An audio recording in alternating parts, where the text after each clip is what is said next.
to PhiladelphiaEagles.com. I'm Delia, and today I'll be talking about Eagles going cross country to Seattle to face the Seattle Seahawks. Hope y'all enjoyed my last video, and let me just say this. I will not be doing any more food bets. That was disgusting. So this week I got a hat bet going with Dicer 67. Much milder. So the Philadelphia Eagles have a short week. They are flying out to Seattle for some Thursday night football. These teams may have matching records, but that doesn't indicate that it's going to be a close game. Despite their inconsistency, I see my Eagles bouncing back this week.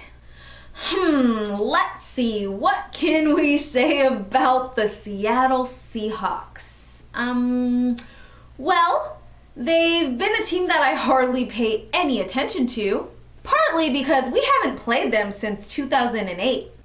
During that game, LJ Smith was out with a concussion and Brent Selleck filled in and had a huge game. He had 6 receptions for 131 yards. I really hope that the Eagles will look to him again to lead this team to victory this week.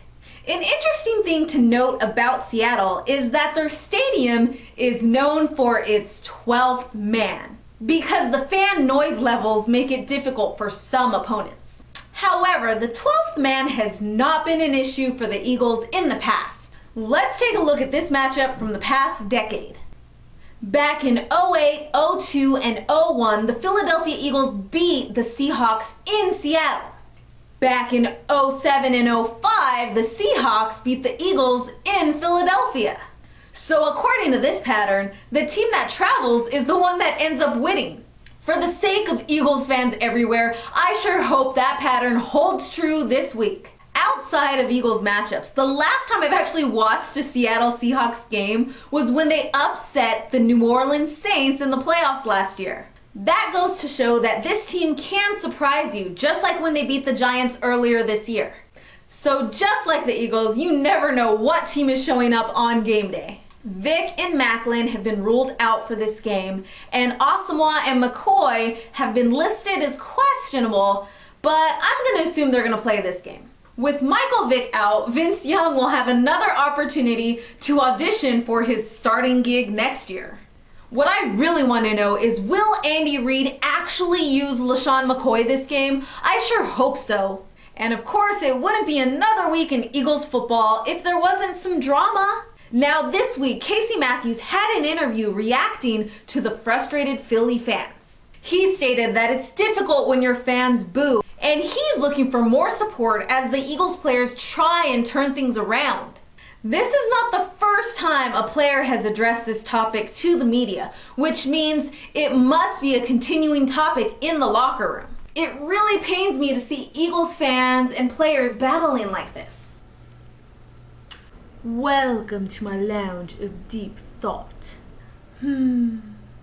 Well, Eagles fans, I have to say that we are some of the most educated and passionate fans, but that can be a good thing and a bad thing. I'm obviously one obsessed and passionate fan, and yes, a little crazy. But regardless of the situation, I always try and remain hopeful and optimistic. But right now, we're like the parent at the Little League game that yells at their kid when they don't do well.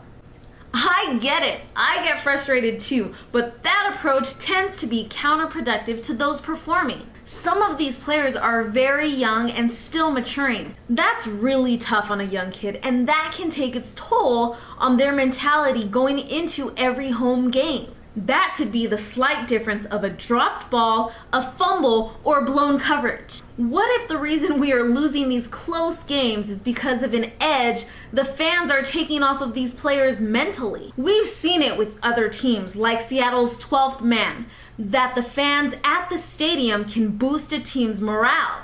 Who's to say that they can't hurt it too? Just something to think about. For a team like the Eagles, we have such high expectations that anything below a championship performance is a disappointment. If we continue to boo, we're only going to psych out our players and hurt our chances. So let's think about the repercussions the next time we get the urge. And this concludes our lounge of deep thought for today. So let's go, Eagles. Let's pluck those sea chickens. This is Delia with the PhiladelphiaEagles.com signing off.